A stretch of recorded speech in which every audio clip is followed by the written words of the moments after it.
At the Father's Day dinner, my cousin smirked. We drained your account. Call it a group gift. Then my brother added, you always say family comes first, so we came first. I smiled, canceled every payment in their names, and left the table quietly. 10 minutes later, the doorbell rang, and everything changed. Hey everyone.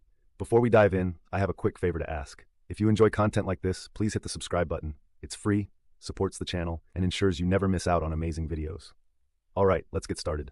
You always did act like the wallet of the family, my cousin Josh said, clinking his glass and flashing the kind of smirk you usually reserve for someone you're about to humiliate on purpose.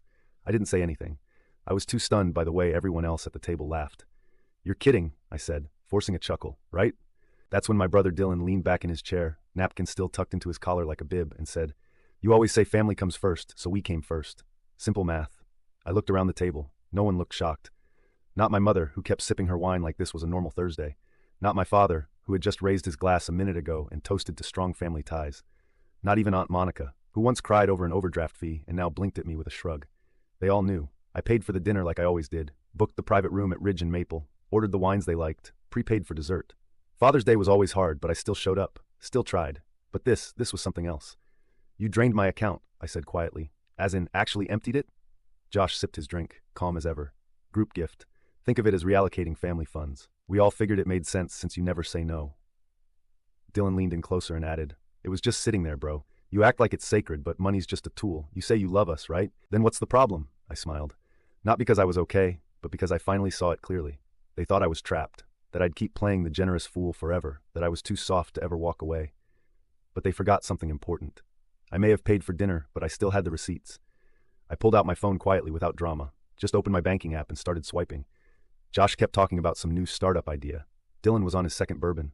No one noticed I was freezing every auto payment connected to their names. The car insurance I paid for Dylan since his DUI, Josh's rent, the one I'd been covering under a fake name on his lease, the family Spotify, Mom's Amazon Prime, all of it. I pressed confirm on the last one. Then I stood up. Where are you going? Dad asked, finally paying attention. Bathroom, I said. Won't be long. But I didn't head for the bathroom. I walked straight out the restaurant door into the summer dusk. 10 minutes later, the doorbell rang, and everything changed. The first text came before I even reached the parking lot. Dylan, what did you do? Then another. Sweetheart, can you please come back? There's been a misunderstanding. And then one that made me stop walking. Bro, it was a joke. Come on. A joke.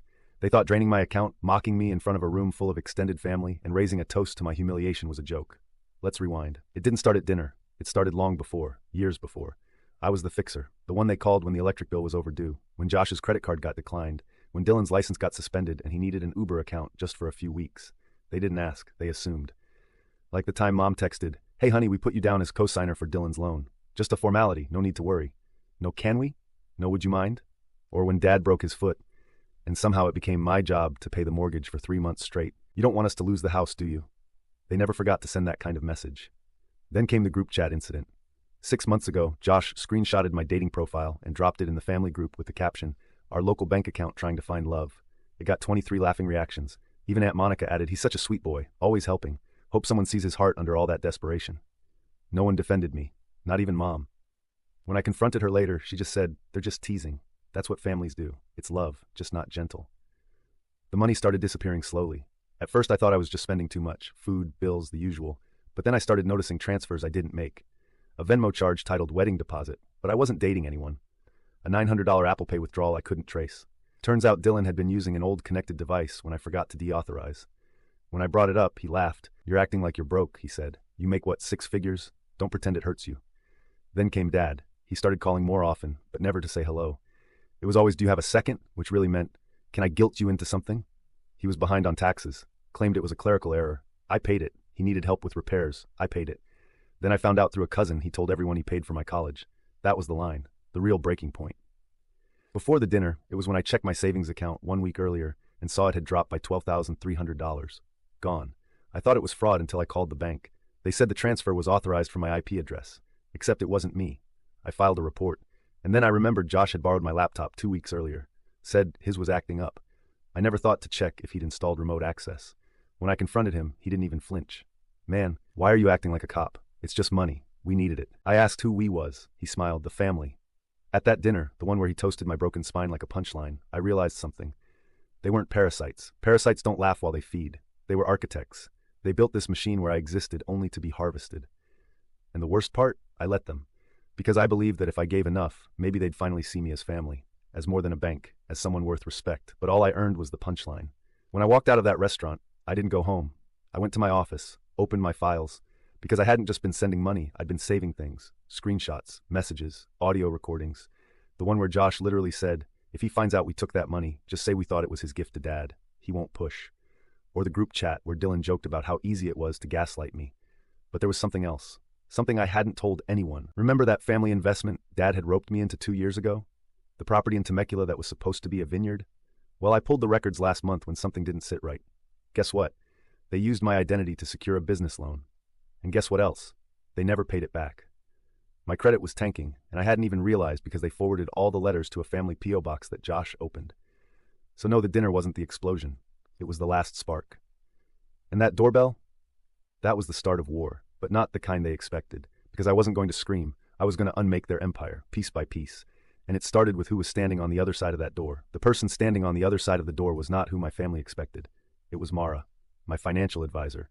But more importantly, the one who helped me trace every suspicious transaction, every unauthorized access, every time the family dipped their hands into places they had no business being. She wasn't smiling. She was holding a manila folder in one hand and her phone in the other. I let her in without a word. Behind me, the dining room was a frozen painting. Josh still holding his drink midair. Dylan texting under the table. Dad chewing slowly like he didn't know a storm had just entered the house. Mom broke the silence first. Who is this? I sat down at the head of the table, motioned Mara to join me. This, I said calmly, is the person who helped me figure out where my savings went. Josh snorted. Oh, come on, don't make this dramatic. It's not a crime to help family. Mara opened the folder and laid out 5 sheets in front of me. I slid them one by one across the table like cards in a high-stakes poker game. A signed loan application in my name. A bank transfer from my business account to Josh's crypto wallet. A screenshot of Dylan logging into my online banking using a spoofed IP. A transcript of the group chat, complete with timestamps. A digital audio file labeled simply, Dad's Plan. I clicked play on my phone. Dad's voice filled the room. Look, if he finds out, we just say it was for him. Father's Day retirement gift doesn't matter. He won't sue us. He's too soft. No one breathed. Then Mara added, that recording was obtained from a cloud backup. You didn't realize he still had his Dropbox synced. Dad slammed his glass on the table. You're recording private conversations now? I looked at him calm, steady. No, you recorded them. You just weren't smart enough to delete them. Josh stood up suddenly. This is insane. You're acting like we're criminals. It was a family misunderstanding. Mara handed me a small black flash drive. Show them the drive. I pulled out my laptop and plugged it in. What played next wasn't an audio file. It was a folder named Family Debt Payment Agreement.pdf, forged, digital, created from a template my cousin had used to fake a contract between me and Dylan. The signature on it mine, except I never signed it. Mara zoomed in on the metadata. Created by Josh.Lockwood, I turned the screen. Recognize this, Josh? His mouth opened, then closed. Dylan cursed under his breath. I didn't know he was going to actually file it, he muttered.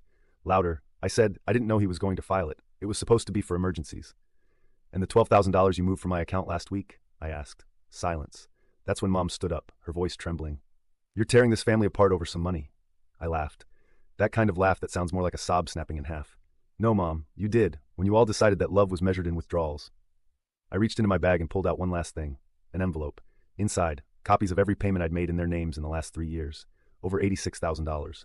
I read the total aloud. Josh turned white. Dylan stood up, mumbling, I need air, and left the room. Dad looked down at his plate like it had betrayed him, and Mom, she just whispered, we didn't know it was that much. That's when the doorbell rang again. Everyone flinched. I smiled. I think that's for you. Dad opened the door, and in walked Eric, my cousin's ex, the one everyone called a drunk and a failure. Except now he held a tablet in his hand and nodded politely at me. Ready? He asked. I nodded. He placed the tablet on the table and hit play. It was a video call recording. Josh on screen, 3 weeks earlier, talking to Eric. Listen, we're going to drain his account and call it a Father's Day gift. He won't even check. If he gets mad, we'll spin it. What if he finds out?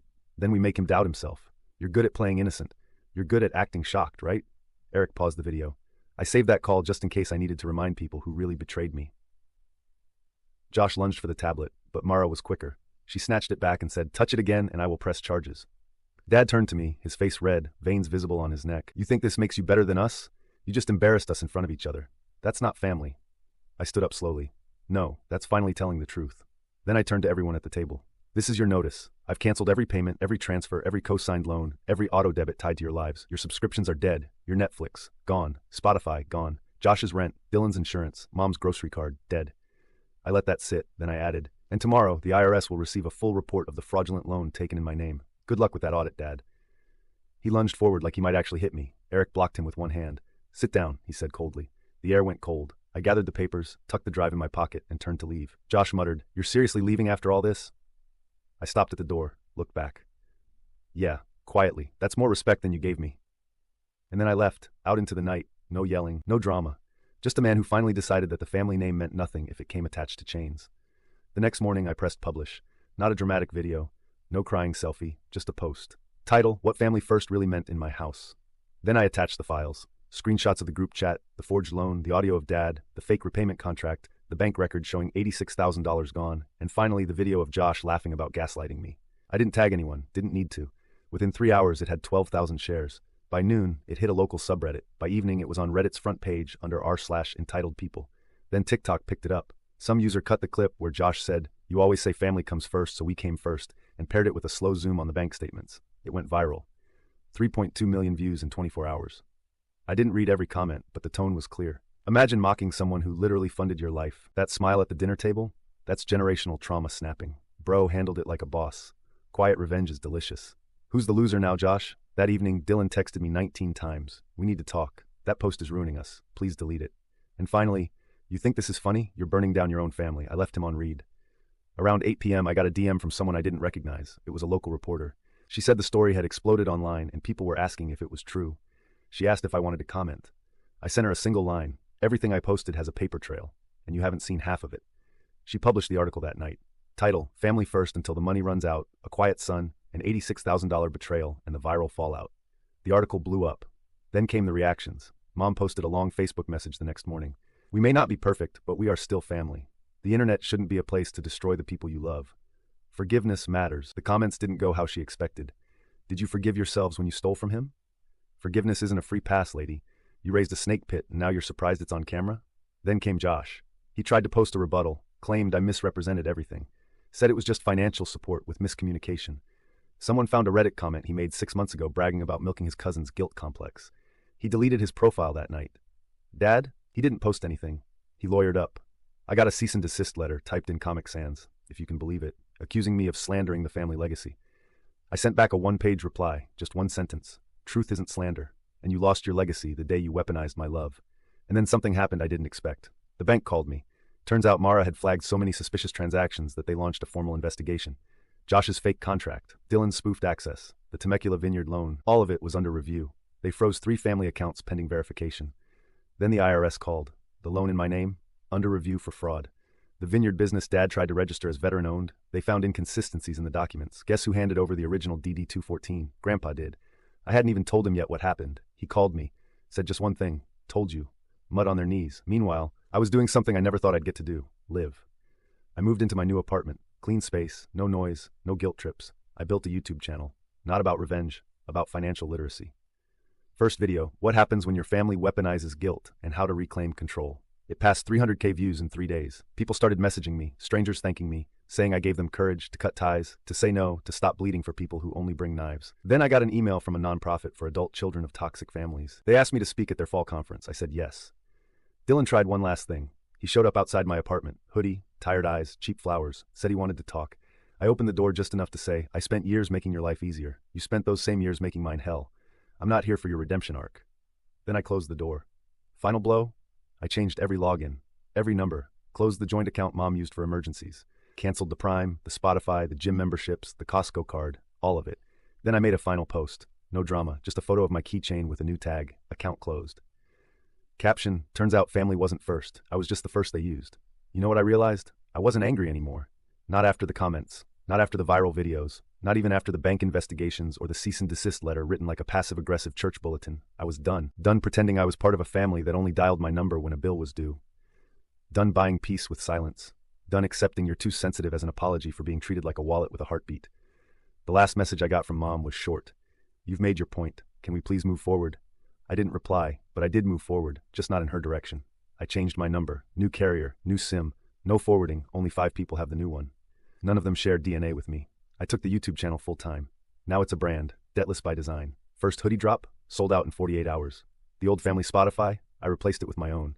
First playlist title, songs to cut toxic ties to. Cover image, a screenshot of Dylan's "We Need to Talk" text. But my favorite part, the new storefront. I took a portion of what I recovered, not much, just enough, and partnered with a local mental health nonprofit. We opened a small co-working cafe for survivors of toxic homes, for guilt-raised children who became adults with boundaries. It's clean, bright, safe, name above the door, first place, and under that in smaller font because I always came last. Not anymore. The ribbon cutting went viral again. Someone tagged Josh, he didn't comment. Dylan posted a story. Some people forget who fed them. I almost laughed. You didn't feed me. I paid for dinner. I paid for dessert. I even paid the tip and got spit in return. But now I eat at peace. I live without sirens in my chest. I sleep without wondering who's going to message me at 2 a.m. asking for a quick $400 or reminding me of how much we did for you growing up. Let me say it loud. I am not a villain for choosing peace. I am not cruel for refusing to bankroll my own abuse. And most of all, I am not your redemption story. This story is about setting boundaries, not revenge. This isn't the part where I forgive you and we all hug. This is the part where I thrive, without you. This is the part where I say, you lost